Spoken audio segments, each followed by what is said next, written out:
Yan o, bago. Bagong hukay pa lang. Malamang andyan pa yan. Lagyan ng sabon. Kahit anong sabon. Ayan yung butas ng bahay. Kaso hanapin nyo kung saan tatagos yan. Yan yung kailangan bantayan. Kaya ang butas nito, tagusan kahit saan.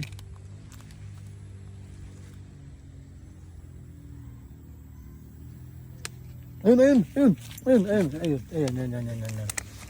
Ayan, o, sinabi ko. Ayan na, o, ayan, tagusan, o.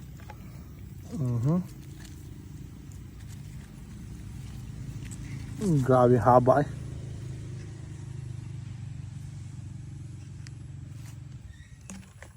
Ayun ang kailangan.